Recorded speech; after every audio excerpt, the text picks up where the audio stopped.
ചോബേ അറിഞ്ഞ സംഭവങ്ങളൊക്കെ? ആരാണ് ഒളിച്ചോടിയത്? ഒളിച്ചോടിയതൊന്നും അല്ല. പിന്നെ ഗർഭാണ? അതൊന്നും അല്ല. 2ാം വാർഡിലെ സ്ഥാനാർത്ഥിയെ പ്രഖ്യാപിച്ച്. ഓ, അതാണോ ഇത്ര വലിയ കാര്യം? ഒരു കാര്യവും ഇല്ലെന്നാ. ആരാണ് സ്ഥാനാർത്ഥി എന്ന് ചോദിക്ക്. ആരാണ് സ്ഥാനാർത്ഥി എന്ന് ചോദിക്ക്. ആരാണെന്ന് പറയടോ. മിനി. അതിന് ഞാൻ വിചാരിച്ച് ഏത് മിനിയാണെന്ന് വെച്ചാണ്? ഏടോ, നമ്മുടെ അയൽക്കൂട്ടത്തിന്റെ സെക്രട്ടറി മിനി രതീഷ്.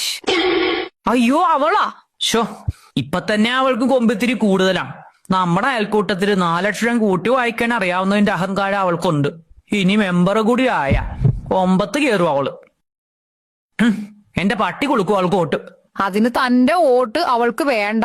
എടോ, അവള് 2ാം വാർഡിലാ മത്സരിക്കണത്. താൻ ഇവിടെ 1ാം വാർഡിലു. അങ്ങനെ വരട്ടെ. ഇവിടെ സ്വന്തം വാർഡ് നിന്നിരുന്നെങ്കിലേ അവള് തോക്കൂന്ന് അവൾക്ക് നന്നായിട്ട് അറിയാം. അതാണ് അവള് വാർഡ് മാറിയത്. പള്ളി. ഓ, 4 അവളുടെ ജാട ഇനി കാണണമല്ലോ സീനത്തെ നമ്മള്. ഞാനും അതാടോ ആലോചിക്കുന്നേ. അവള് തോറ്റാ മതിയായിരുന്നു.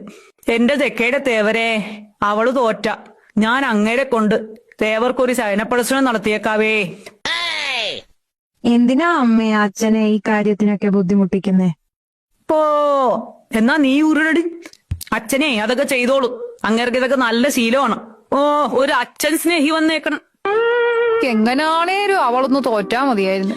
എടോ, താനും എന്തെങ്കിലും ഒക്കെ ചെയ്യൂ കേട്ടോ. ഞാനും ചില പരിപാടികളൊക്കെ ഒപ്പിച്ചിട്ടുണ്ടോ. അതങ്ങ് പുറത്തു പറയാൻ പറ്റത്തില്ല. ഫലം പോകുവേ. എന്തായാലും കുഴപ്പമില്ല. അവളൊന്ന് തോറ്റു കിട്ടിയാ മതിയായിരുന്നു. എന്നാ ഞാൻ ചെല്ലട്ടെ, ഇച്ചിരി പണിയുണ്ട്.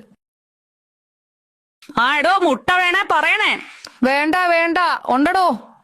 ഏതെങ്കിലും നടന്നാ മതിയായിരുന്നു.